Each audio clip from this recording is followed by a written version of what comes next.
정은아, 소리내지 마. 저놈 몰래 당장 내 손잡고 도망치자. 한밤중 온몸을 벌벌 떨며 저를 깨운 친정엄마는 어두운 서재를 손가락질했습니다. 그곳 서랍 깊숙한 곳에서 쏟아져 나온 건 저와 엄마 이름으로 가입된 수억 원대의 사망보험 서류들이었습니다. 아픈 장모를 모시겠다며 세상 제일 가는 효자사위 행세를 하던 남편. 하지만 그 다정한 미소 뒤에는 장모의 목숨과 재산을 노린 끔찍한 악마가 숨어 있었습니다. 벼랑 끝에 몰린 모녀의 처절한 서바이벌과 사이다 같은 통쾌한 반격까지. 지금 사연 시작합니다.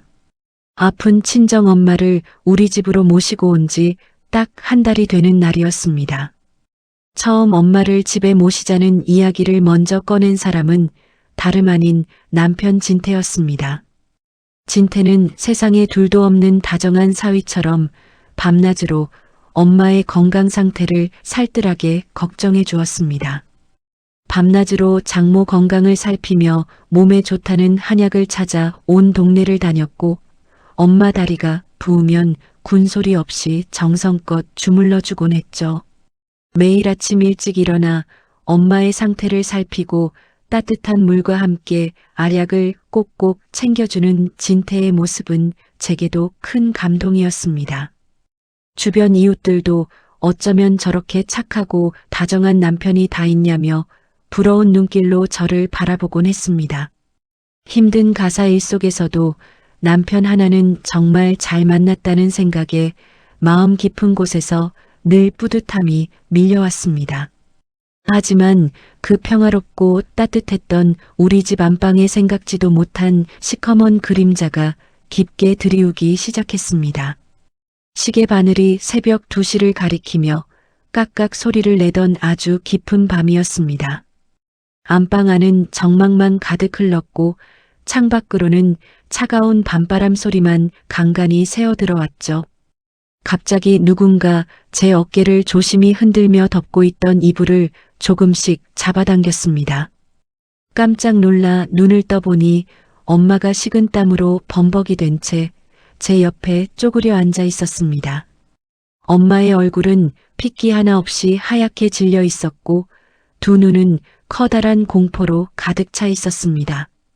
엄마는 떨리는 손으로 제 입을 손바닥으로 꼭 막으며 가만히 눈짓을 했습니다. 엄마가 제 귀에 입을 바짝 대고 숨죽여 소곤거렸습니다. 정은아. 소리내지 마. 저놈 몰래 당장 내 손잡고 도망치자. 엄마의 목소리는 마치 금방이라도 숨이 넘어갈 것처럼 얇고 가늘게 떨리고 있었습니다. 저는 몸을 일으켜 엄마의 떨리는 두 어깨를 따뜻하게 감싸 안았습니다. 또 밤중에 무서운 꿈을 꾸셨나 싶어 조용히 목소리를 낮춰 물었죠. 엄마 왜 그래? 안 좋은 꿈이라고 꾼 거야? 엄마는 방 문밖 컴컴한 거실 쪽을 손가락으로 가리키며 서러움과 무서움이 섞인 눈물을 왈칵 쏟아냈습니다.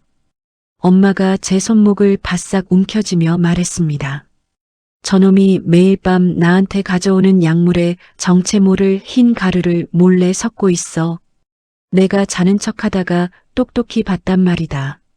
엄마의 입에서 나온 충격적인 말에 저는 순간 머리를 커다란 쇠망치로 맞은 것처럼 멍해졌습니다. 평소 그토록 다정하던 진태가 그런 짓을 할 리가 없다고 스스로를 달래며 마음을 눌렀습니다. 하지만 엄마의 간절하고 절박한 눈빛을 보니 가슴이 나지막하게 쿵쿵 뛰기 시작했죠. 침대 위에는 진태가 아무것도 모른 채 고른 숨소리를 내며 깊은 잠에 빠져 있었습니다. 저는 조심스럽게 이불을 젖히고 일어나 엄마의 주름진 손을 꼭 쥐었습니다. 어둠 속에서 발소리를 죽이며 거실을 지나 진태가 개인적으로 사용하는 작은 서재방으로 조용히 이동했습니다. 서재 문고리를 잡은 제 손끝에 차가운 식은땀이 사르르 맺혔습니다. 문이 끼익 소리를 내지 않도록 천천히 열고 들어가 불도 켜지 않은 채 어둠 속을 살폈습니다. 저는 옷주머니에서 휴대폰을 꺼내 불빛을 조심스럽게 켰습니다. 진태의 원목 책상 서랍들을 아래에서부터 하나씩 천천히 열어보았습니다. 맨 아래쪽에 위치한 깊숙한 서랍 안쪽에서 서류들이 가득 들어있는 두툼한 노란 봉투 하나가 눈에 들어왔습니다. 봉투를 꺼내어 조심스럽게 내용물을 밖으로 풀어 헤친 순간 저는 제 눈을 의심할 수밖에 없었습니다. 제 이름과 엄마 영순의 이름으로 작성된 거액의 사망보험 가입 증서들이 쏟아져 나왔기 때문입니다. 하나하나 들춰보니 보험의 종류만 해도 10여 개가 넘었고 보장되는 금액은 수억 원에 달했습니다. 손이 덜덜 떨려 서류를 제대로 쥐고 있기도 힘들 정도였습니다. 저는 불빛 아래서 서류의 가장 중요한 조항들을 하나씩 찾아 읽어내려갔습니다. 만약에 사고나 사망 시 거액의 보험금을 수령하게 되는 최종 수령인 이름란을 자세히 들여다보았습니다. 그 모든 서류의 수령인 칸에는 전부 박진태라는 이름 석자가 또렷하게 적혀 있었습니다. 최근 몇 달 사이에 집중적으로 가입된 이 보험 계약서들은 저와 엄마의 목숨을 담보로 하고 있었습니다. 나와 엄마가 세상에서 사라져야만 거액의 돈이 진태의 주머니로 들어가는 기막힌 구조였죠. 서류 봉투 안쪽 깊은 곳에는 더 기막히고 충격적인 물건들이 숨겨져 있었습니다. 마치 엄마의 건강 상태가 마치 당장이라도 큰 병으로 넘어갈 것처럼 조작된 가짜 병원 진단서들이 들어 있었습니다. 그 옆에는 타인의 명의를 빌려 만든 비밀 통장 몇 개와 도장들이 줄지어 놓여 있었죠. 진태는 이미 오래전부터 차근차근 계획을 세우고 우리 모녀의 재산과 목숨을 노려왔던 것입니다. 착하고 다정한 사위에 가면 뒤에 숨겨져 있던 진태의 잔인한 본 모습에 가슴이 갈갈이 찢겨나가는 것 같았습니다. 바로 그 순간이었습니다. 갑자기 닫혀있던 서재 문이 스르륵 열리며 거실에 환한 불빛이 방 안으로 들이쳤습니다. 문틀에 슬며시 기댄 채 불빛을 등지고 우리를 내려다보는 사람은 다름 아닌 진태였습니다. 저는 너무 깜짝 놀라 손에 쥐고 있던 서류들을 얼른 가슴품 안으로 감추며 뒤로 숨겼습니다. 심장이 터질 것처럼 가쁘게 방망이 질쳤고 온몸의 세포가 공포로 바짝 긴장했죠. 진태는 입꼬리를 경련하듯 살짝 올리며 너무나 부드럽고 차분한 목소리로 말을 건넸습니다. 진태가 천천히 서재 안으로 발걸음을 옮기며 말했습니다. 당신 이 밤중에 안 자고 장모님랑 여기서 뭐하고 있어? 내뱉는 목소리는 여전히 세상에서 가장 다정했지만 진태의 눈빛만큼은 얼음장처럼 차갑게 식어 있었습니다. 그 낯선 눈빛을 바라보는 순간 온몸에 피가 모조리 빠져나가는 듯한 극심한 오한이 밀려왔습니다. 저는 엄마를 제 등 뒤로 조용히 내몰며 진태의 무서운 시선을 정면으로 받아냈습니다. 서재 안을 채운 차가운 공기 속에서 진태의 가식적인 미소가 소름 끼치도록 기괴하게 느껴졌습니다. 엄마가 제 옷자락을 꼭 쥐고 몸을 벌벌 떨고 있는 촉감이 손끝으로 전해졌죠. 우리가 따뜻하고 안전하다고 믿었던 이 집이 이제는 목숨을 위협하는 가장 무서운 덫이었다라는 사실을 뼈저리게 깨달았습니다. 다음 날 아침이 밝아왔지만 집안을 감싸고 있는 묵직한 정적은 전혀 거치지 않았습니다. 창문 너머로 희미한 햇살이 비쳐들었지만 제 마음은 한겨울 얼음판처럼 시리기만 했죠. 저는 밤새 한숨도 못 잔 채 안방 침대 끝자락에 겨우 걸터 앉아 있었습니다. 진태는 평소와 다름없이 가벼운 차림으로 일어나 거실로 나갔고 엄마를 위해 따뜻한 붓기 빼는 차를 끓이기 시작했습니다. 주방에서 들려오는 달그락거리는 주전자 소리와 진태의 낮게 의조리는 콧노래 소리가 제 귀에는 기괴한 환청처럼 맴돌았습니다. 어젯밤 서재에서 보았던 그 끔찍한 보험 서류들과 진태의 차가운 눈빛이 환영처럼 자꾸만 눈앞을 가리더군요. 저는 떨리는 가슴을 쓸어내리며 주방 문틈 사이로 진태의 일거수일투족을 조심스럽게 감시했습니다. 진태는 하얀 약봉지를 털어 작은 컵에 약을 담고 물을 정성스럽게 받아주었습니다. 그 손길이 어찌나 익숙하고 다정해 보이는지 모르는 사람이 보았다면 세상에 둘도 없는 효자사위라고 혀를 내둘렀을 겁니다. 진태는 밝은 표정으로 엄마의 방문을 열고 들어가 살갑게 인사를 건넸습니다. 진태가 약컵을 엄마의 입가로 가까이 내밀며 말했습니다. 어머니, 날씨가 참 좋네. 오늘 아침 약 드실 시간이야. 엄마는 진태의 얼굴을 보자마자 몸을 벽구석으로 바짝 밀어붙이며 거세게 저항했습니다. 엄마의 눈에 그득하게 고인 공포를 보면서 제 가슴은 바싹 타들어갔죠. 엄마는 떨리는 손을 거칠게 휘둘러 진태가 쥐고 있던 약컵과 물컵을 단번에 쳐내버렸습니다. 찰랑거리던 물과 쏟아진 알약들이 바닥 장판 위로 사방으로 흩어졌습니다. 진태는 쏟아진 물을 바라보며 깊은 한숨을 쉬더니 이내 세상에서 가장 가슴 아픈 표정을 지었습니다. 진태가 바닥에 떨어진 약들을 조용히 주워 담으며 말했습니다. 정은아, 어쩌면 좋냐? 요즘 어머니 치매 증상이 점점 더 심해지는 것 같아. 진태는 안타까운 눈빛으로 저를 바라보며 엄마가 밤마다 환각을 보고 이상한 소리를 한다고 안타까워했습니다. 엄마는 억울함과 분통에 가슴을 쿵쿵 치며 바닥을 내리쳤습니다. 엄마가 바닥을 치며 목이 쉬어라 소리쳤습니다.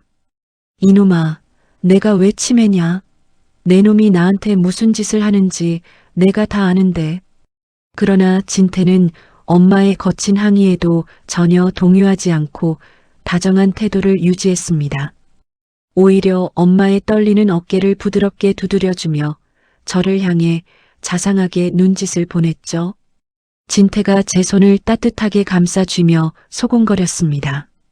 집에서 이렇게 모시는 게 어머니한테도 당신한테도 너무 큰 무리인 것 같아. 전문적으로 케어해주는 요양원을 알아보는 게 어떨까? 진태의 입에서 나온 요양원이라는 단어에 제 온몸의 털이 바짝 서는 기분이 들었습니다. 자신이 저지른 추악한 행동을 감추기 위해 엄마를 치매 환자로 몰아가고 나아가 저와 엄마를 갈라놓으려는 치밀한 가스라이팅이라는 것을 비로소 깨달았습니다. 진태는 저를 고립시키고 엄마의 목소리를 무력화하기 위해 다정한 남편의 가면을 더욱 견고하게 쓰고 있었습니다. 진태는 출근 시간이 되자 저의 이마에 가볍게 입을 맞추며 인사를 하고 집을 나섰습니다.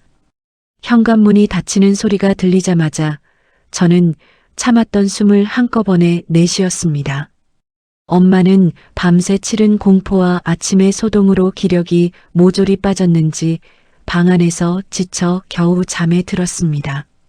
저는 지체할 시간이 없다고 생각하여 곧바로 진태의 옷방과 서재로 달려갔습니다.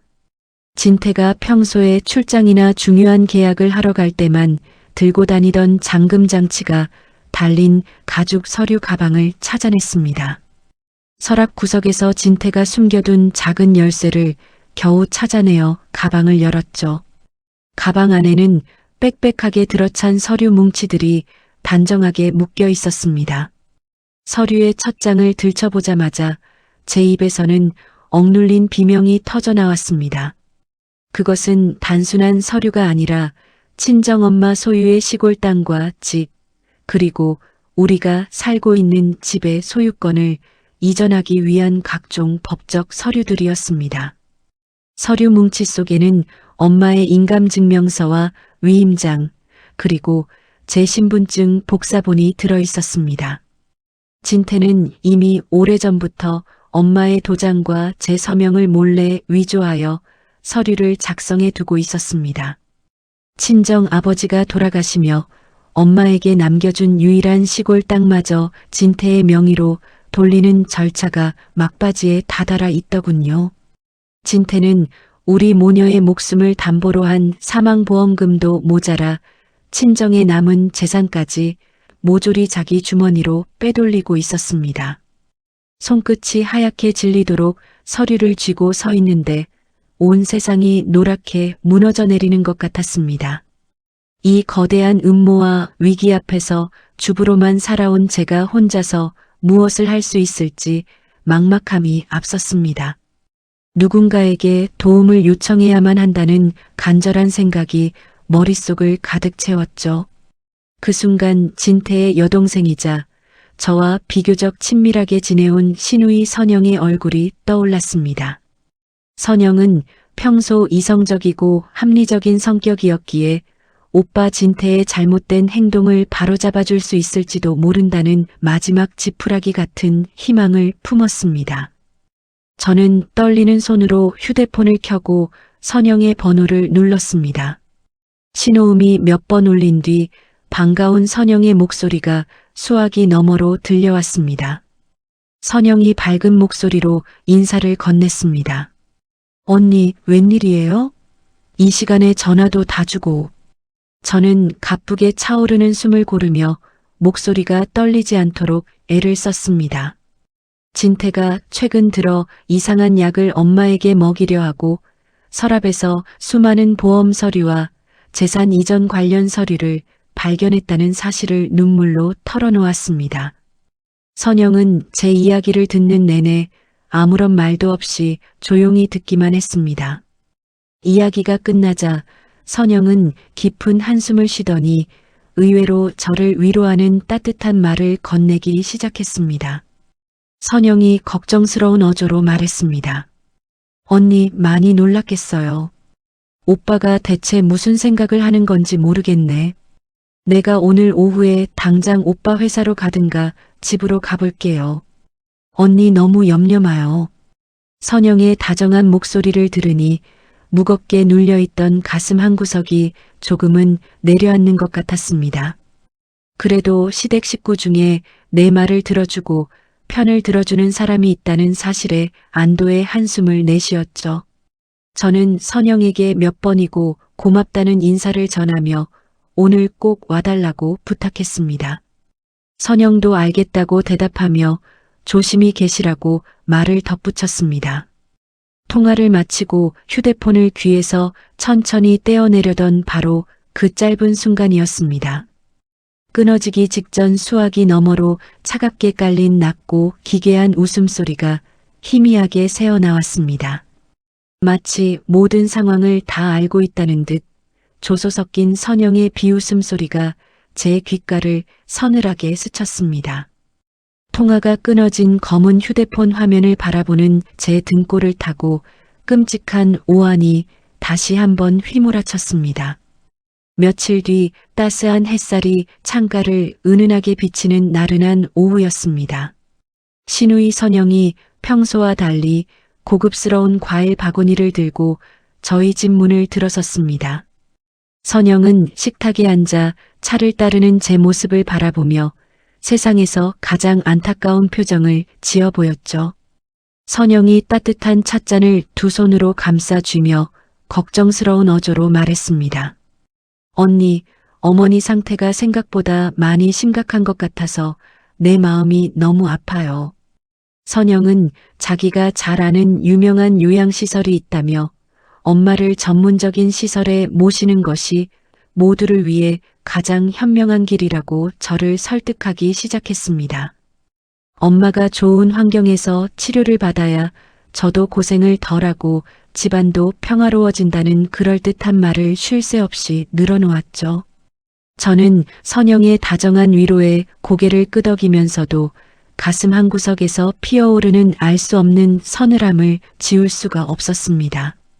선영은 들고 온 가죽 가방 안에서 두꺼운 서류 뭉치를 꺼내어 식탁 위에 조심스럽게 올려놓았습니다. 서류 표지에는 치매 진단 동의서와 요양원 강제 입원 수속 서류라는 글자가 선명하게 적혀 있었습니다. 선영이 서류 페이지를 천천히 넘기며 볼펜 끝으로 표시된 서명란을 손가락으로 가리켰습니다. 어머니가 치매 공식 진단을 받아야 나중에 나오는 보험금이나 재산 정리할 때 훨씬 깔끔하고 이득이에요. 선영의 입에서 아무렇지도 않게 튀어나온 치매와 재산 정리라는 단어에 저는 가슴이 얼어붙는 것 같았습니다. 엄마를 아픈 환자가 아니라 오직 돈으로만 계산하는 선영의 차가운 눈빛을 보는 순간 소름이 오싹 돋았죠. 저는 서류에 선뜻 서명을 하지 못하고 손끝을 떨며 시간을 벌기 위해 화장실로 자리를 피했습니다. 화장실 문을 닫고 세면대 수도꼭지를 틀어 물을 거세게 흘려보냈습니다. 차갑게 터져나오는 물을 손으로 받아 뜨겁게 달아오른 얼굴을 몇 번이고 씻어내렸죠. 세수를 마치고 수건으로 얼굴을 닦은 뒤 문고리를 잡으려던 바로 그 순간이었습니다. 거실 쪽에서 선영의 낮게 가라앉은 비밀스러운 목소리가 은밀하게 새어나왔습니다. 선영은 안방 쪽을 간간히 살피며 누군가와 휴대폰으로 은밀한 통화를 이어가고 있더군요. 저는 숨을 죽인 채 화장실 문틈에 귀를 바짝 내대고 선영의 목소리에 온 신경을 집중했습니다. 선영이 입가에 손을 대고 낮게 소곤거리며 말했습니다. 오빠, 내가 옳게 설득해서 거의 다 넘어오게 만들었으니까 너무 조바심 내지 마. 선영이 대화 상대는 바로 제 남편 진태였습니다. 두 사람은 이미 저와 엄마의 눈을 속이고 완벽하게 한패가 되어 움직이고 있었던 것입니다. 선영이 야비한 비웃음을 살짝 지어 보이더니 끔찍한 소리를 나지막하게 덧붙였습니다. 사돈어른 요양원에 집어넣고 나면 오빠가 나한테 약속했던 그 시골 땅 지분은 꼭 내 명의로 넘기는 거 잊지 마. 믿었던 선영마저 저를 속이고 진태와 함께 친정엄마의 피 같은 재산을 빼앗으려 했다는 사실에 온몸의 피가 싹 빠져나가는 기분이 들었습니다. 세상에 마음 둘 곳 하나 없다는 처절한 절망감이 벼락처럼 저를 내리쳤고 손발이 벌벌 떨렸죠. 저는 벅차오르는 눈물을 겨우 삼키며 마음을 가다듬고 화장실 문을 열고 나왔습니다. 아무것도 모르는 척 태연한 표정을 지으며 선영에게 오늘은 머리가 너무 아프니 나중에 다시 이야기하자고 서류를 살며시 돌려주었습니다. 선영은 입꼬리를 살짝 비틀며 아쉬운 표정을 지어 보이더니 조만간 다시 올 테니 잘 생각해 보라는 말을 남기고 집을 나섰습니다. 선영의 뒷모습이 현관문 너머로 사라진 뒤 저는 바닥에 주저앉아 움켜진 가슴을 내리치며 서럽게 통곡했습니다. 하지만 언제까지나 이렇게 주저앉아 눈물만 흘리고 있을 수는 없다는 생각이 퍼뜩 들었습니다. 진태가 도대체 어디서 누구와 무슨 짓을 하고 다니는지 제 눈으로 직접 확인해야만 했습니다. 저는 엄마를 옆집에 사는 친한 이웃에게 잠시 맡겨두고 서둘러 밖으로 나왔습니다. 진태의 퇴근 시간에 정확히 맞춰 진태가 다니는 회사 건물 맞은편 길가에 조용히 숨어 기다렸죠. 어둠이 짙게 내린 저녁 퇴근길, 회사 정문을 나선 진태는 평소 돌아오던 집 방향이 아닌 전혀 다른 방향으로 차를 몰기 시작했습니다. 저는 길가에 서 있던 택시를 얼른 잡아타고 진태의 차와 일정한 거리를 유지하며 조심스럽게 그 뒤를 밟았습니다. 택시는 도심을 벗어나 외곽에 위치한 화려하고 우뚝 선 고급 아파트 단지 안으로 들어갔습니다.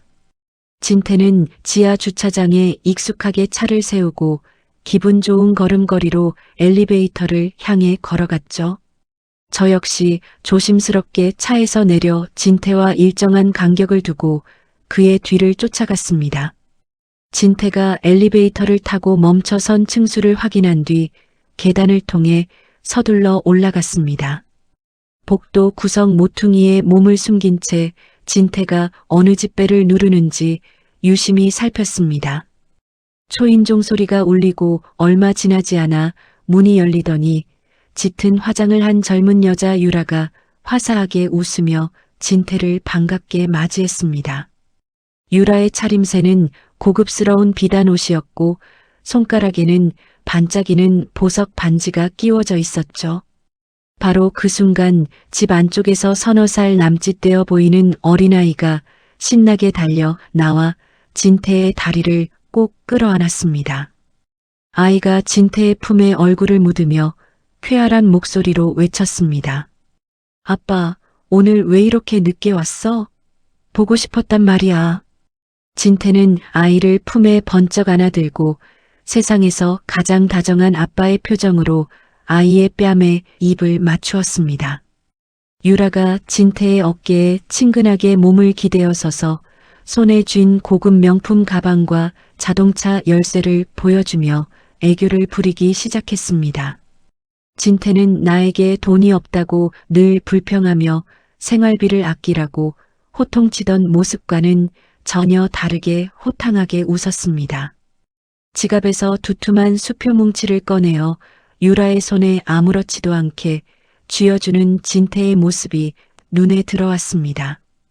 그들이 웃고 즐기며 누리고 있는 그 모든 사치가 바로 내 엄마의 피 같은 재산이라는 사실을 깨달았습니다.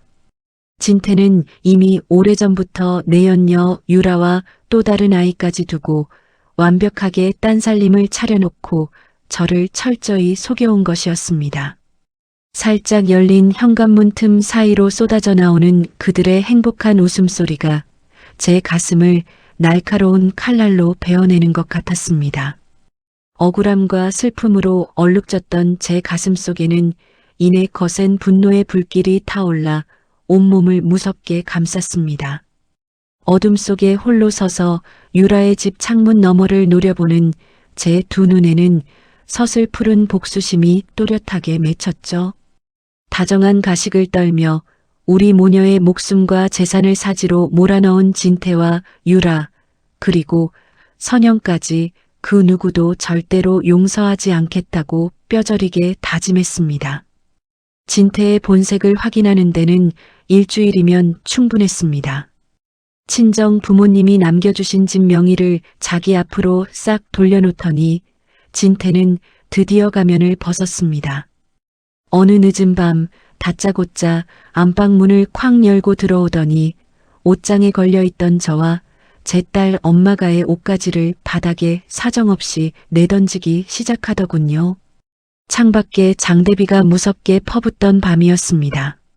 몸도 제대로 못 가누는 아픈 엄마와 저를 그 사람은 한치의 망설임도 없이 집 밖으로 쫓아냈습니다.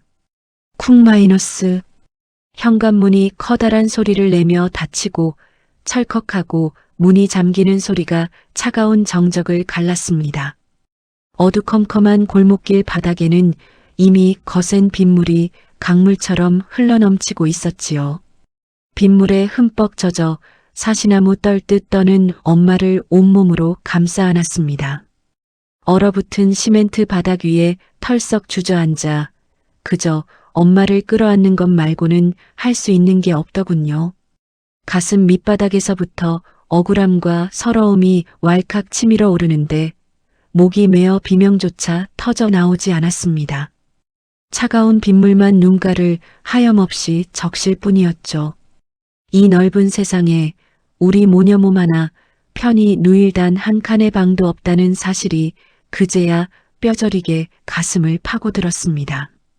온 세상이 우리를 버린 것만 같던 그 까마득한 밤, 저는 가쁜 숨을 내쉬며 차갑게 식어가는 엄마의 작은 어깨를 꼭 안고 있었습니다. 그때 멀리서 밝은 자동차 헤드라이트 불빛이 어두운 골목길을 환하게 밝히며 우리 쪽으로 천천히 다가왔습니다. 검은색 승용차 한 대가 제 발치 앞에 조용히 멈춰 섰고 차 문이 열리며 한 남성이 서둘러 내렸죠. 커다란 우산을 펼쳐든 그 남성은 쏟아지는 빛 속에서 저와 엄마의 머리 위로 우산을 다정하게 기울여 주었습니다. 물기 가득한 얼굴을 들어 위를 바라보니 낯익은 얼굴 하나가 눈에 들어왔습니다. 그 사람은 과거 제가 무료급식 봉사단체에서 정성껏 도왔던 가난한 법대생 출신의 두식이었습니다. 두식은 그 사이 번듯한 인권 변호사가 되어 소외되고 힘없는 사람들을 돕는 일을 하고 있었던 것이죠. 두식이 흠뻑 젖은 제 어깨를 가만히 토닥이며 따뜻하게 말했습니다. 정은 씨, 대체 무슨 일이에요? 일단 제 사무실로 가시죠.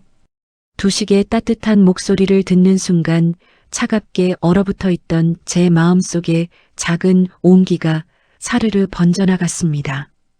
저는 떨리는 고개를 끄덕이며 엄마를 부축하여 두식의 차에 몸을 실었습니다. 두식은 저와 엄마를 자신의 차에 조심스럽게 태우고 인근에 위치한 정갈한 변호사 사무실로 안락하게 안내했습니다. 사무실 안으로 들어서자 따스한 온기와 은은한 나무 향기가 우리 모녀의 얼어붙은 몸을 부드럽게 녹여주었죠. 두식은 따뜻하게 데운 차와 폭신한 털이불을 엄마의 어깨에 정성껏 덮어주었습니다. 저는 두식이 건네준 따뜻한 찻잔을 두 손으로 감싸쥐며 가슴속에 응어리진 이야기를 하나씩 풀기 시작했습니다. 진태가 그동안 저지른 거액의 사망보험금 가입과 인감도장을 몰래 빼돌려 집을 빼앗은 전말을 눈물로 털어놓았죠. 두식은 제 이야기를 들으며 노트의 상황을 꼼꼼하게 기록했고 이내 분노로 얼굴을 경악스럽게 찌푸렸습니다.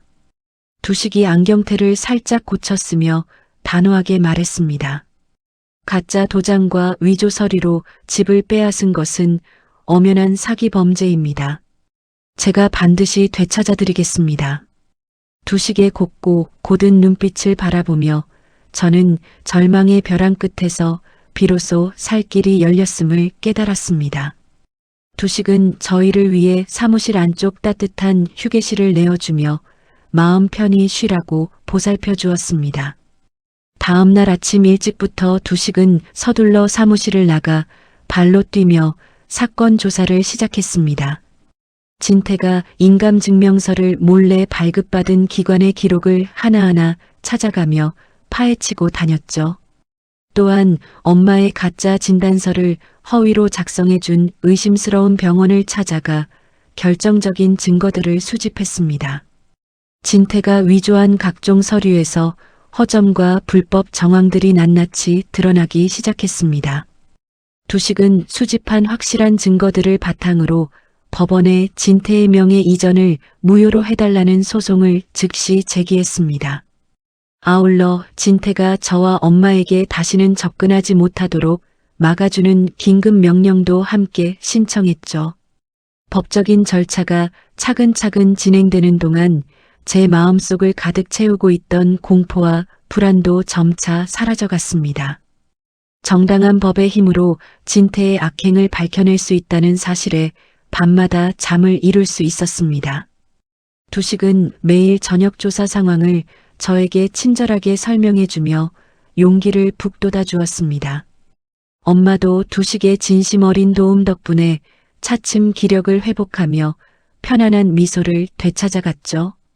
며칠 뒤 법원에서 소장이 집으로 전달되었다는 소식을 들은 진태가 핏대를 세우며 두식의 사무실로 사납게 들이닥쳤습니다. 진태는 눈이 뒤집힌 채 두식의 책상을 주먹으로 쾅 내리치며 행패를 부리기 시작했죠.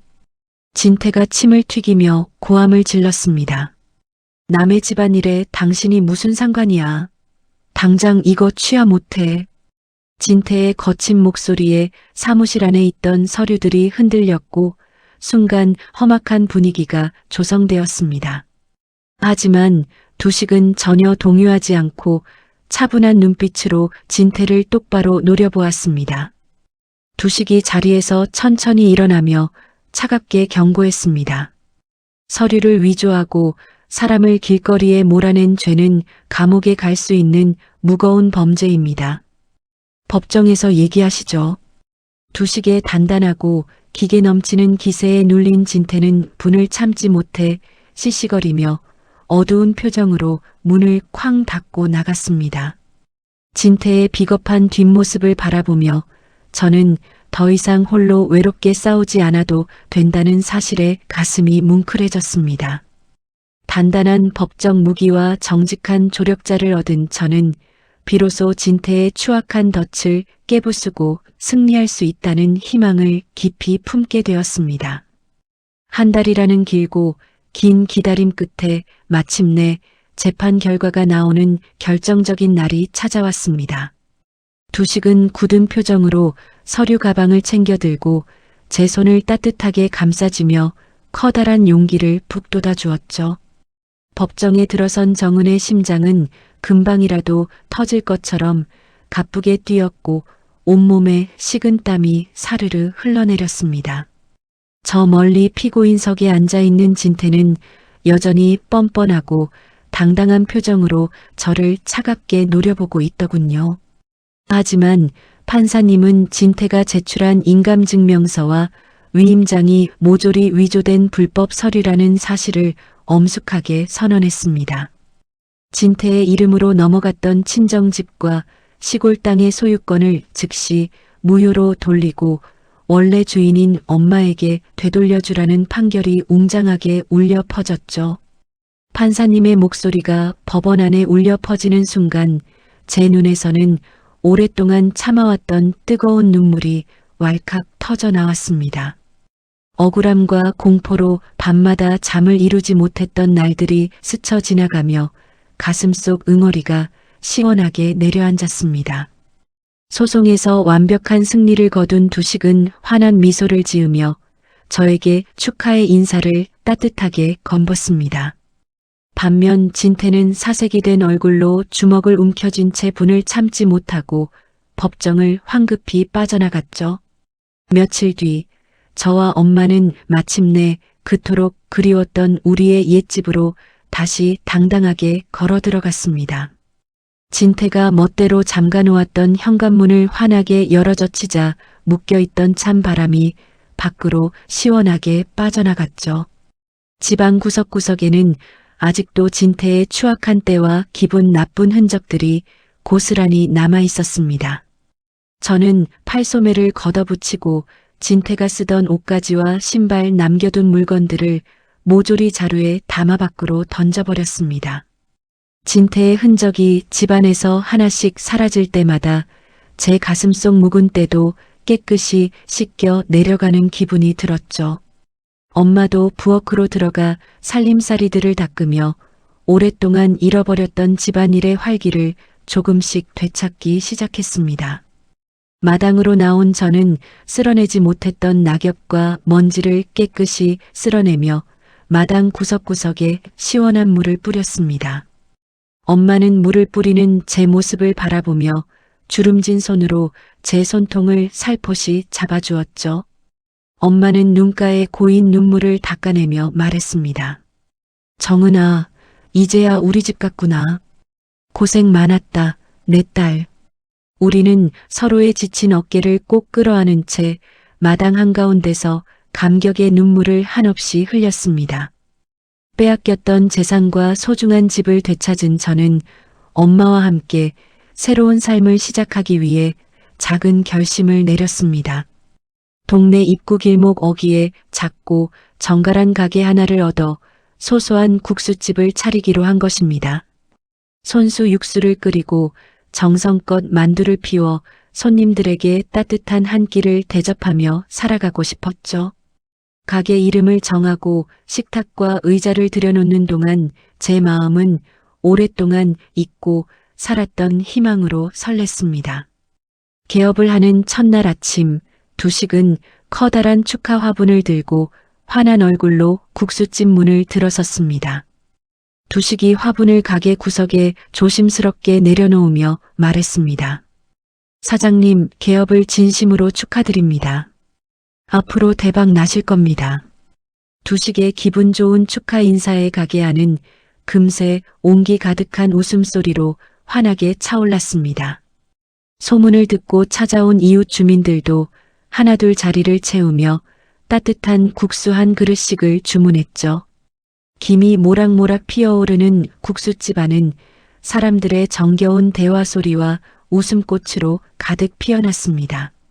엄마는 몸의 기력을 차츰 회복해가며 제 옆에서 양념장을 만들고 만두피를 다듬는 일에 큰 기쁨을 느꼈습니다. 몸은 조금 고되고 힘들었지만 제 손으로 직접 정성껏 끓여낸 국수를 손님들이 맛있게 비워내는 모습을 볼 때마다 깊은 보람이 밀려왔죠. 손님들이 그릇을 싹 비우고 잘 먹었다며 인사를 건네고 나갈 때마다 가슴속 깊은 곳에서 순수한 행복이 피어올랐습니다. 캄캄한 밤이 오면 나와 엄마는 가게 불을 조용히 줄이고 식탁에 앉아 하루 동안 모인 매출을 정산했습니다. 구겨진 지폐를 차곡차곡 접어 정리하는 엄마의 손길에는 일상의 안도감이 가득 묻어났죠. 지옥 같았던 진태와의 끔찍했던 시간들이 모두 지나가고 마침내 우리 모녀에게 평화롭고 따뜻한 일상이 찾아온 듯 했습니다. 저는 따스한 주전자 김을 바라보며 앞으로는 그 어떤 비바람이 찾아와도 내 힘으로 이 행복을 꼭 지켜내겠노라 다짐했습니다.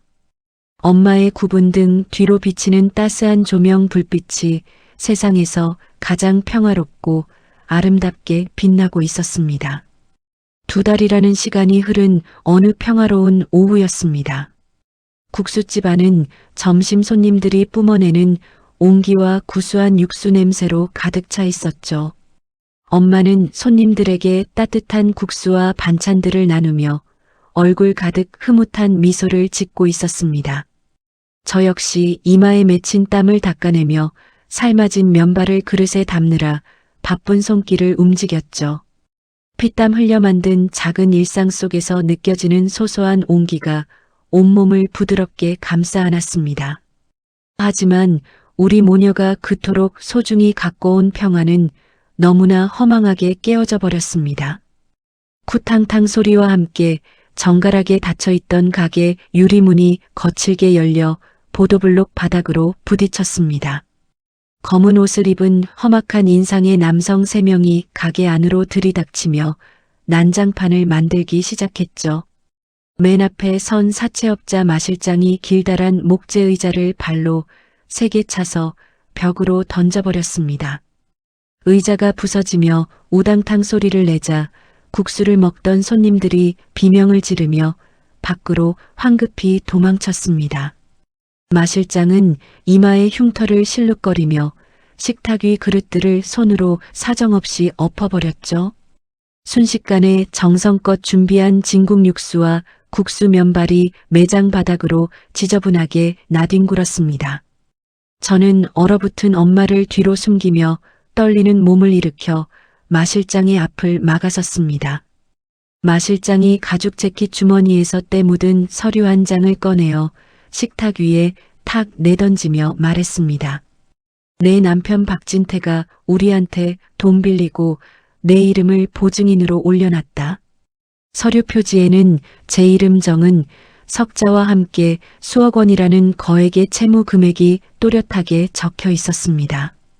제가 떨리는 손으로 서류를 들고 무효라고 소리치자 마실장이 이빨을 드러내며 껄껄 웃었습니다.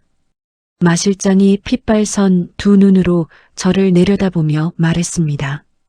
억울하면 도망친 내 남편 놈을 찾아오든가 아니면 당장 이 돈 내놓든가. 진태는 이혼 소송이 한창 진행되던 와중에도 제 신분증 복사본을 몰래 도용하여 사채업자들에게 거액을 빌렸던 것입니다. 재판에서 패배하고 집을 빼앗기자 저를 완전히 망가뜨리기 위해 끔찍한 빚더미 덫을 놓아두고 도망친 것이었죠.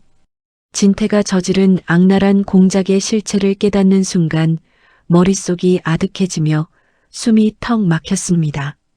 바로 그때 제 등 뒤에서 억눌린 비명소리와 함께 무언가 바닥으로 털썩 무너져 내렸습니다. 고개를 돌려보니 가슴을 쥐어뜯던 엄마가 핏기 없는 얼굴로 바닥에 쓰러져 있었습니다. 엄마의 입술은 파랗게 질려 있었고 거친 숨을 몰아쉬며 몸을 경련하듯 떨었죠. 저는 바닥으로 엎드려 엄마의 어깨를 감싸 안으며 울부짖었습니다. 마 실장은 바닥에 쓰러진 엄마를 차가운 눈빛으로 내려다보며 아무렇지도 않게 침을 뱉었습니다. 마 실장이 문 손잡이를 잡고 밖으로 나아가며 차갑게 외쳤습니다. 내일부터 매일 찾아와서 이 가게를 아주 쑥대밭으로 만들 테니 그리 알아라. 사채업자들이 떠난 난장판 속에서 저는 떨리는 손으로 휴대폰을 꺼내어 구급차를 급히 불렀습니다. 사이렌 소리와 함께 도착한 구급대원들이 엄마를 차 안으로 신속하게 올려 실었습니다. 저는 구급차 안에서 엄마의 차가운 손을 꼭 잡고 하염없이 눈물을 쏟아냈습니다. 응급실에 도착하자 흰 가운을 입은 의료진이 밖으로 달려 나와 엄마를 침대에 싣고 안으로 바쁘게 옮겼죠. 의료진은 엄마의 가슴에 장비를 붙이고 긴급 조치를 취하느라 분주하게 움직였습니다. 엄마는 다행히 고비를 넘겼으나 심장이 크게 손상되어 산소 마스크에 의지한 채 깊은 잠에 빠졌습니다. 차가운 병원복도 의자에 홀로 앉아 있는 저는 몸도 마음도 얼음장처럼 시려왔습니다. 진태는 이미 사채업자들에게 받아낸 거액의 현금을 들고 내연녀 유라와 함께 자취를 감춘 뒤였습니다. 자신들이 저지른 죄를 덮고 사치를 누리기 위해 저와 엄마를 사지로 몰아넣고 유유히 도망친 것이었죠. 제 손에 쥐어진 휴대폰 화면에는 마 실장이 보낸 험악한 협박 문자들과 독촉 전화가 쉬지 않고 찍혔습니다. 당장 빚을 갚지 않으면 가게는 물론이고 엄마가 누워있는 병원까지 찾아가겠다는 끔찍한 내용이었죠. 피땀 흘려 겨우 찾아낸 소소한 보금자리와 평화가 진태의 추악한 악행 때문에 또다시 무너져 내리고 있었습니다. 어둡고 텅 빈 병원복도 한가운데서 저는 짓눌린 가슴을 내리치며 가쁜 숨을 내쉬었습니다. 진태가 파놓은 거대한 빚더미라는 어두운 늪이 저와 엄마의 목을 또다시 무섭게 조여오고 있었습니다. 차가운 병원 응급실 복도에서 밤을 꼴딱 새운 다음 날 아침, 사태의 심각성을 전해 들은 두식이 서둘러 병원으로 달려왔습니다. 두식은 비에 젖은 양복 차림으로 헐떡이며 제 앞을 막아섰고 얼어붙은 제 두 손을 따뜻하게 감싸 안아주었죠. 제가 떨리는 손으로 마 실장이 던지고 간 서류 복사본을 건네자 두식은 안경을 고쳤으며 내용을 면밀히 살폈습니다. 두식이 서류 하단의 서명란을 유심히 들여다보며 말했습니다. 정은 씨, 이건 정은 씨 글씨가 아니라 명백하게 필적을 위조한 가짜 서명입니다. 두식은 진태가 정은의 신분증을 몰래 도용해 서류를 만든 정황을 정확하게 짚어내며 저를 안심시켜 주었습니다. 두식은 망설임 없이 휴대폰을 꺼내어 금융 관련 조사기관과 경찰서로 즉시 수사를 의뢰하기 시작했죠. 진태의 신분증 도용 행위와 마 실장 일당의 불법적인 협박 행위에 대해 정식 고소장을 제출하기로 결정했습니다. 두식이 서류 가방에서 작은 녹음기를 꺼내어 제 손에 쥐어주며 말했습니다. 앞으로 마 실장이 찾아와 행패를 부리거나 전화로 협박하거든 단 한 문장도 놓치지 말고 모두 기록해 두셔야 합니다. 두식의 단단한 지침을 듣는 순간 막막했던 제 가슴 속에 다시 한번 싸워나갈 용기가 불끈 샘솟았습니다. 경찰 수사가 전격적으로 시작되자 사채업자 마 실장의 행패는 현저하게 줄어들기 시작했습니다. 마 실장과 그 일당은 경찰의 눈피함을 의식했는지 국수집 주위를 맴돌면서도 선뜻 매장 안으로 들어오지 못했죠. 법적인 압박이 강하게 죄어오자 불법적으로 돈을 추심하던 마 실장의 기세는 서서히 꺾여갔습니다. 엄마가 누워있는 병원 주변에도 경찰관들이 주기적으로 순찰을 돌며 우리 모녀의 안전을 지켜주었습니다. 진태가 파놓은 빚더미 늪에서 벗어날 수 있는 희망의 길이 조금씩 넓어지고 있었습니다. 병실 안 산소 마스크에 의지하고 있던 엄마가 마침내 무거운 눈꺼풀을 천천히 떠올렸습니다. 엄마는 기력이 완전히 빠진 파리한 얼굴이었지만 제 손을 꼭 쥐며 나지막한 목소리로 저를 불렀죠. 엄마가 손가락으로 제 옷자락을 살포시 당기며 말했습니다. 정은아, 내 옷가지 속에 숨겨둔 시골집 장독대 항아리 이야기를 들어보거라. 엄마는 옛날부터 사위 진태 몰래 시골집 마당 구석 항아리 밑에 비밀스럽게 통장과 비상금을 숨겨두었다고 털어놓았습니다.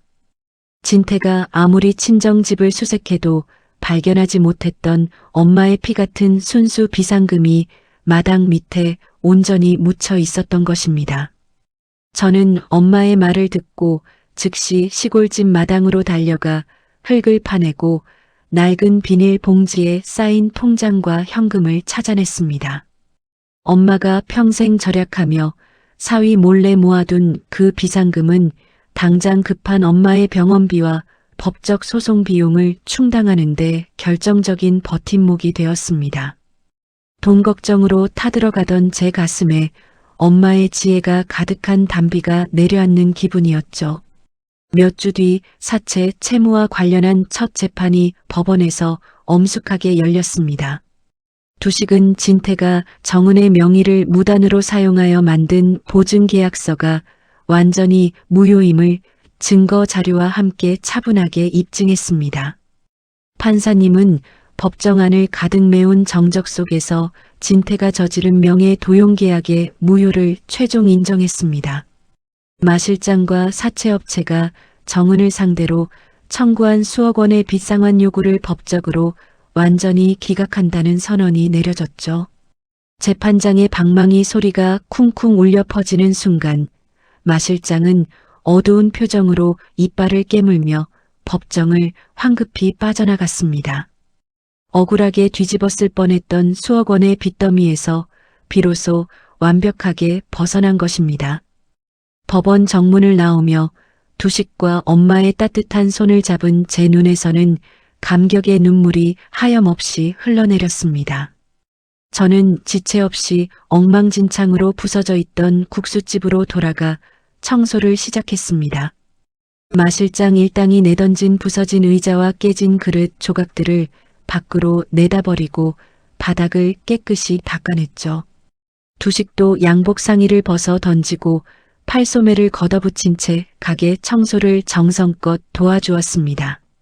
얼룩진 창문을 닦아내자 투명한 유리창 너머로 따스한 오후 햇살이 가게 안으로 환하게 비쳐 들어왔습니다. 병원에서 퇴원한 엄마도 기운을 차리고 가게 한쪽에 앉아 만두피를 다듬으며 환하게 웃어 보였죠. 진태가 놓아둔 끔찍한 빚더미 덫도 사채업자들의 악랄한 협박도 결국 우리의 단단한 의지를 꺾지 못했습니다. 저는 신선한 육수 재료를 냄비에 가득 넣고 다시 불을 붙이며 고소한 냄새를 가게 안가득 채웠습니다. 다시 열린 국수집 문 너머로 이웃 주민들이 하나둘 찾아와 걱정해주며 반가운 인사를 건넸습니다. 엄마는 손님들의 손을 꼭 잡으며 고맙다는 인사를 몇 번이고 되풀이했습니다. 저는 끓어오르는 육수 김을 바라보며 진태의 그 어떤 치졸한 음모에도 절대로 굴복하지 않고 끝까지 당당하게 살아갈 것을 다짐했습니다. 일주일이라는 시간이 흘러 캄캄한 어둠이 짙게 가라앉은 아주 깊은 밤이었습니다. 사채 계약 무효 판결이 내려지고 불법 행위들이 낱낱이 파헤쳐지자 진태는 사법 당국의 수배를 받는 도망자 신세로 전락했습니다. 모든 법적 공작이 수포로 돌아가고 수중에 쥐어진 돈마저 떨어지자 진태는 깊은 절망과 지독한 광기에 완전히 사로잡혀 있었습니다. 그날 밤 나와 엄마는 내일 영업에 쓸 육수 재료를 손질하고 만두피를 반죽하느라 국수집 불을 밝혀두고 있었습니다. 저는 가게 안에 부족한 양념 재료와 신선한 채소를 추가로 구하기 위해 엄마에게 잠시 기다리라고 당부한 뒤 인근 밤 시장으로 서둘러 걸음을 옮겼죠. 가게 안에는 몸을 겨우 회복한 엄마 혼자 남아 조용히 만두를 피우며 밤일을 더듬더듬 정성껏 돕고 있었습니다. 가게 앞 길거리는 한적했고 간판 불빛만이 조용히 바닥을 밝히고 있었죠. 바로 그 순간 국수집 유리문이 콱창하는 굉음과 함께 산산조각이 나며 누군가 안으로 거칠게 밀어닥쳤습니다. 모자를 눈밑까지 깊게 눌러 쓴 진태가 눈이 벌겋게 충혈된 채 한 손에는 커다란 기름통을, 다른 한 손에는 날카로운 흉기를 쥐고 침입했습니다. 진태의 얼굴은 며칠 동안 도망쳐 다녔는지 몰골이 터무니없이 상해 있었고 수염이 덥수룩하게 자라 소름 끼치도록 기괴해 보였죠. 진태는 구석에서 만두를 만들던 엄마를 발견하자마자 이빨을 거칠게 드러내며 사납게 다가갔습니다. 엄마가 뜬금없는 소리에 깜짝 놀라 비명을 지르며 바닥으로 쓰러지자 진태는 흉기를 엄마의 목덜미에 바짝 내밀었습니다. 진태가 기름통을 바닥에 세게 내던지며 악에 받친 목소리로 소리쳤습니다. 장모님, 내 인생 이렇게 완전히 망쳐놓고 너희만 무사할 줄 알았어? 진태는 가슴 주머니에서 주름진 재산 포기각서와 친정집 매매동의 서류를 꺼내어 엄마의 얼굴 앞으로 사납게 내던졌습니다. 진태가 엄마의 주름진 손통을 거칠게 잡아 끌며 매섭게 강요했죠. 여기 당장 인감도장 찍어. 안 그러면 오늘 밤 여기서 다 같이 죽는 거야. 엄마는 목에 와닿는 차가운 흉기의 감촉에 온몸을 벌벌 떨면서도 진태의 눈을 피해 고개를 거세게 흔들었습니다. 엄마는 사위 진태의 협박에 목숨이 위태로운 절체절명의 순간에도 딸 정은의 미래와 피 같은 재산을 지키기 위해 끝까지 거부했죠. 엄마가 입술을 바르르 떨며 단호하게 소리쳤습니다. 이 나쁜 놈아, 내 딸 피눈물 흘리게 해놓고 어디서 또 행패야. 죽어도 도장 못 찍는다. 엄마의 결연한 거부에 진태는 참아왔던 광기를 폭발시키며 눈이 완전히 뒤집혀 버렸습니다. 진태는 들고 있던 기름통 뚜껑을 열고 가게 바닥과 벽면에 휘발유를 콸콸 쏟아붓기 시작했죠. 가게 안에 고약하고 독한 휘발유 냄새가 순식간에 진동하며 공기를 무겁게 눌렀습니다. 진태가 주머니에서 라이터를 꺼내어 불꽃을 튕기며 기괴하게 웃었습니다. 진태가 불꽃을 바라보며 미친 사람처럼 소리쳤죠. 어차피 다 끝났어. 내 돈 안 돌려줄 거면 여기서 다 같이 잿더미가 되는 거야. 진태는 라이터 불꽃을 바닥에 흥건한 휘발유 위로 주저없이 던져버렸습니다. 치솟는 소리와 함께 붉은 불길이 바닥을 타고 순식간에 타오르며 벽면으로 무섭게 번져나갔죠. 매장 안은 순식간에 주황색 불꽃과 검은 연기로 가득 차기 시작했습니다. 엄마는 바닥에 누워 콜록거리며 비명을 질렀고 진태는 흉기를 쥔 채 불길 너머에서 광기 어린 표정을 지었습니다. 한편 장을 보고 가게 쪽으로 걸어오던 저는 멀리서 국수집 창문 틈으로 검은 연기가 피어오르는 모습을 목격했습니다. 매장 안쪽에서 엄마의 절박한 비명소리가 아스라이 새어나오자 제 가슴은 단번에 쿵 내려앉았죠. 저는 손에 쥐고 있던 장바구니를 바닥에 내던지고 미친 사람처럼 국수집을 향해 숨이 턱까지 차오르도록 달렸습니다. 부서진 유리문 틈으로 밀려나오는 붉은 불길과 자욱한 연기가 제 눈을 무섭게 가렸죠. 저는 망설일 겨를도 없이 뜨겁게 달아오른 매장 문을 거칠게 열어젖히고 불길 속으로 뛰어들었습니다. 매장 내부는 매캐한 연기로 가득 차 앞이 잘 보이지 않았고 열기가 피부를 바싹바싹 태우는 것 같았습니다. 눈앞에는 바닥에 불길이 붉게 타오르는 가운데 흉기를 든 진태가 엄마의 목을 겨누고 있는 충격적인 광경이 펼쳐졌죠. 저는 목이 쉬어라 소리를 지르며 바닥에 놓인 목재 의자를 들어 진태의 등 뒤를 향해 거칠게 던졌습니다. 의자가 진태의 어깨에 맞고 튕겨나가자 진태는 뒤를 돌아보며 나를 향해 사납게 눈을 부릅떴습니다. 진태가 흉기를 공중에 내젓고 불길 사이를 헤치며 저에게 바짝 다가왔습니다. 진태가 미친 사람처럼 껄껄 웃으며 소리쳤죠. 잘 왔다, 이정은. 너까지 와서 완벽하게 죽을 자리가 짜였네.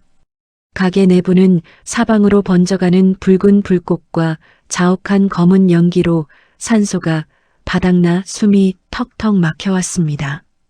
엄마는 독한 연기를 마시고 바닥에 쓰러져 가쁜 숨을 몰아쉬며 저를 향해 주름진 손을 힘없이 뻗었습니다.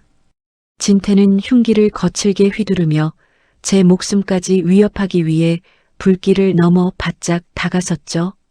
매장 입구는 타오르는 불길에 막혀 빠져나갈 길조차 보이지 않았고 연기는 더욱 자욱해졌습니다. 저와 엄마는 지옥 같은 불길 한가운데서 흉기를 든 진태와 대치하며 절체절명의 위기 상황에 빠져들었습니다. 매장 안을 가득 채운 불꽃과 검은 연기 속에서 우리 모녀의 목숨은 풍전등화처럼 기태로운 처지에 놓이게 되었습니다. 불길이 치솟아 오르는 절체절명의 순간 저는 한치의 망설임도 없이 정면으로 몸을 던졌습니다. 진태가 휘두르는 차가운 흉기 앞으로 다가가 바닥에 쓰러진 엄마를 제 온몸으로 감싸 안았죠. 진태가 핏발선 눈으로 고함을 치며 흉기를 제 어깨 쪽으로 거칠게 휘둘렀습니다. 진태가 이를 악물며 소리쳤습니다. 비켜! 거치적거리지 말고 당장 비키란 말이야. 날카로운 칼날이 제 팔소매를 스치며 살갗을 매섭게 핥히고 지나갔지만 저는 엄마를 끌어안은 팔에 힘을 풀지 않았습니다. 가슴속 깊은 곳에서 피어오르는 뜨거운 사랑과 분노가 저를 단단하게 받쳐주었죠. 엄마는 제 품 안에서 눈물을 흘리며 제 가슴을 힘껏 밀어냈습니다. 엄마가 목이 쉰 소리로 울부짖었습니다. 정은아, 나 때문에 이러지 마라. 제발 너라도 어서 도망쳐. 저는 엄마의 주름진 손을 꼭 감싸주며 고개를 거세게 흔들었습니다. 엄마를 두고 혼자 살기 위해 도망치는 일 따위는 제 인생에 결코 존재하지 않았습니다. 그 시각 국수집 창문 너머로 자욱한 검은 연기와 불길이 치솟는 모습을 목격한 이웃 주민들이 길거리로 쏟아져 나왔습니다. 이웃들은 발을 동동 구르며 소방서와 경찰서에 급하게 긴급 신고를 넣었죠.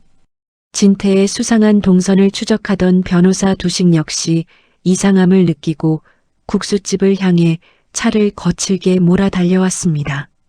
두식은 불타는 국수집 앞에 차를 세우자마자 차 트렁크에서 빨간 소화기를 꺼내 들고 매장 앞으로 달려왔죠. 두식이 소화기를 단단히 쥐고 깨진 유리문 틀을 향해 거칠게 찍어내리며 외쳤습니다. 정은 씨, 안에 계십니까? 조금만 견디십시오. 두식이 소화기로 매장 유리창을 크게 부수자 갇혀있던 검은 연기가 밖으로 사방으로 뿜어져 나왔습니다. 공기가 통하자 매장 안의 불길이 일시적으로 거세졌지만 밖에서 소리를 지르는 두식의 목소리는 저에게 커다란 희망의 구원줄이 되었습니다. 저는 이대로 물러설 수 없다는 생각에 바닥을 구르며 진태의 발목을 두 손으로 집요하게 잡아챘습니다. 진태는 발버둥 치며 저를 발로 차지하려 했지만 저는 죽기를 각오하고 진태의 두 다리를 꼭 끌어안았죠. 진태가 흉기를 든 손을 공중에 높이 들며 험악하게 고함을 질렀습니다. 진태가 저를 내려다보며 소리쳤습니다. 이 손 못 치워. 다 같이 죽고 싶어서 환장했어. 엄마는 연기 속에서 기어가 매장 구석 벽면에 설치된 긴급 비상벨 버튼을 온 힘을 다해 눌렀습니다. 가게 지붕 위에서 날카로운 비상벨 소리가 온 동네가 떠나가라, 요란하게 울려 퍼졌죠. 진태가 당황하여 고개를 돌리는 그 짧은 순간 멀리서 귓가를 찢는 듯한 사이렌 소리가 요란하게 들려왔습니다. 빨간 불빛을 번쩍이는 경찰차 몇 대와 커다란 소방차들이 국수집 앞에 요란하게 멈춰 섰습니다. 진압 복장을 갖춘 경찰관들과 소방대원들이 부서진 문을 차고 매장 안으로 거침없이 급습해 들어왔죠. 경찰관들은 흉기를 들고 미친 듯이 저항하던 진태의 팔을 순식간에 낚아채 바닥으로 사정없이 내던졌습니다. 진태가 바닥에 엎어진 채 몸부림치자 경찰관 여럿이 진태의 등 뒤를 무릎으로 거칠게 눌러 제압했죠. 철컥하는 차가운 쇠소리와 함께 진태의 두 손목에 단단한 수갑이 채워졌습니다. 진태는 바닥에 뺨을 붙인 채 억울하다고 소리를 질렀지만 경찰관들은 진태를 밖으로 거칠게 끌고 나갔습니다. 동시에 소방대원들이 소화호스를 들고 들어와 거센 물줄기를 사방으로 뿜어대기 시작했죠. 바닥과 벽면을 타고 타오르던 붉은 불길은 강한 물줄기에 밀려 조기에 깨끗하게 진화되었습니다. 소방관들의 신속한 구조 덕분에 저와 엄마는 자욱한 연기를 뚫고 무사히 가게 밖으로 빠져나왔습니다. 길가에 대기하고 있던 구급대원들이 우리 모녀에게 따뜻한 털이불을 덮어주고 산소 마스크를 씌워주었죠. 밖으로 나온 경찰관 한 명이 진태의 주머니에서 나온 차 열쇠를 들고 골목길에 세워진 진태의 차로 향했습니다.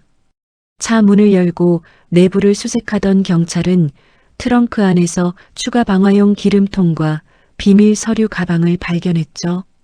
그 가방 안에는 진태가 내연녀 유라와 함께 해외로 도망치려 준비해둔 밀항 계약서와 가짜 여권들이 들어 있었습니다.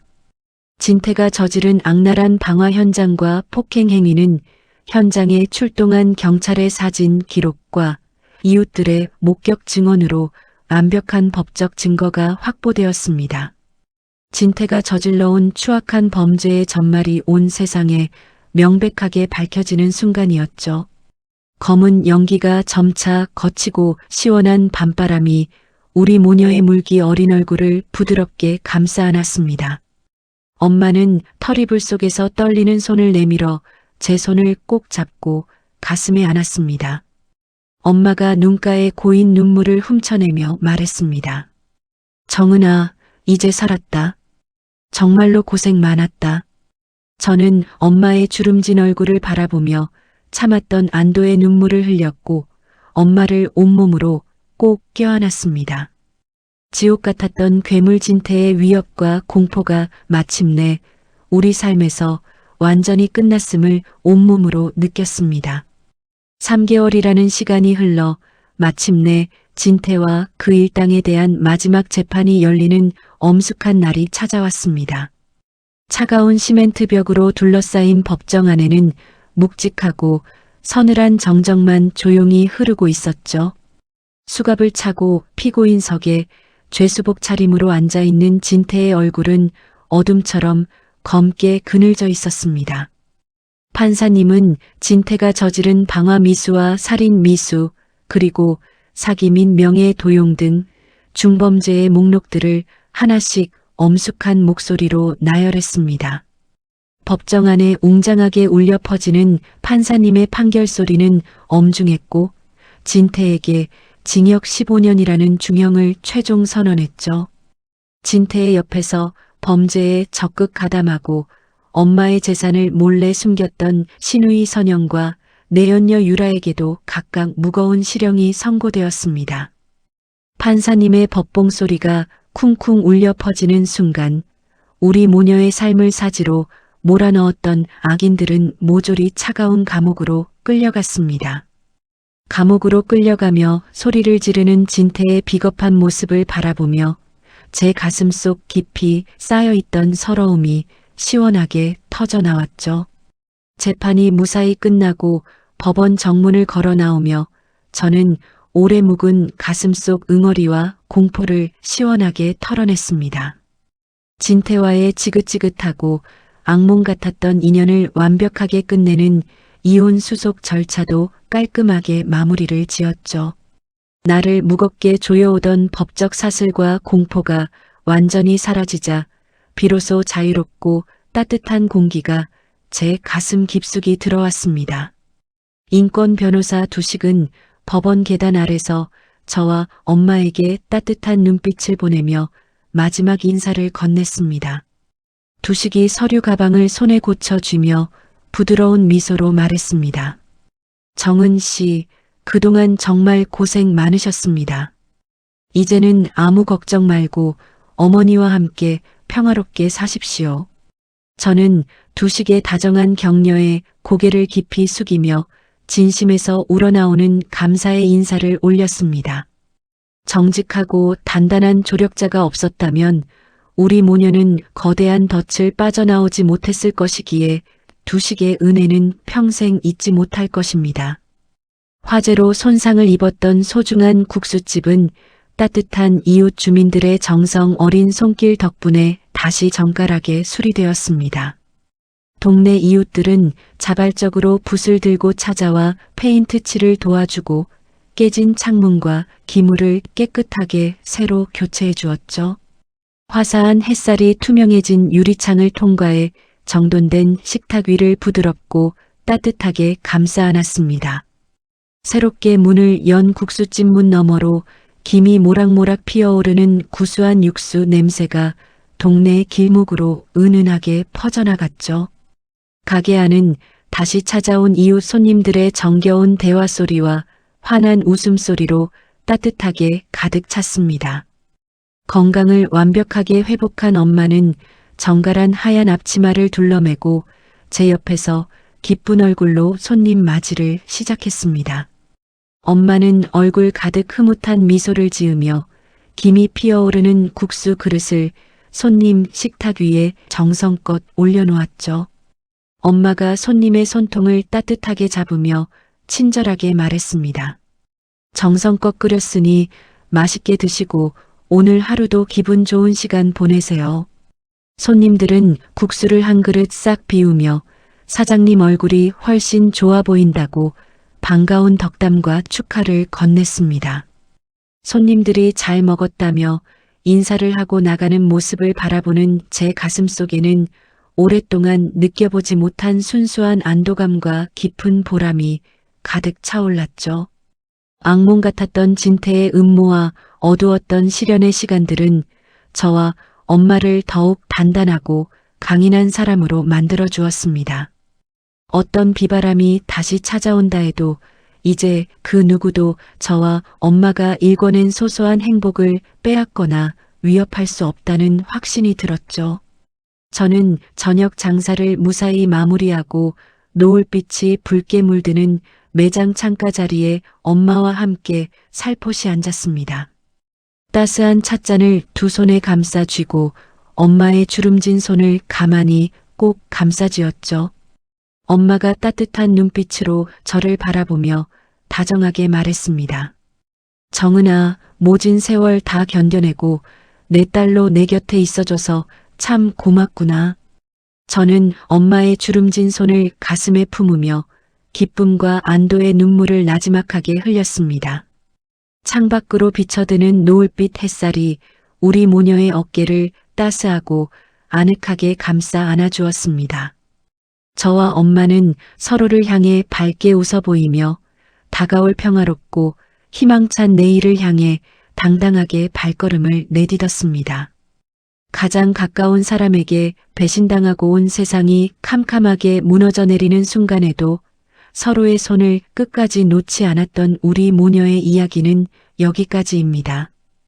다정했던 남편의 추악한 가면 뒤에 숨겨진 음모로 벼랑 끝까지 내몰렸지만 정직함과 강인한 모성애로 맞섰기에 마침내 따스한 햇살 아래 다시 설 수 있었습니다. 인생을 살다 보면 때로는 뜻하지 않은 커다란 시련과 비바람이 찾아오기도 합니다. 하지만 아무리 깊고 어두운 밤이라도 끝내 밝아오는 아침을 막을 수는 없는 법이죠. 구독자 여러분의 삶에도 어떠한 어려움이 찾아오더라도 결코 희망을 놓지 마시고 소중한 가족과 함께 꼭 이겨내시기를 진심으로 응원합니다. 늘 건강하시고 따뜻한 일상만 가득하시길 바랍니다. 이야기를 끝까지 들어주셨다면 잘 들었다고 댓글 하나만 남겨주세요. 감사합니다.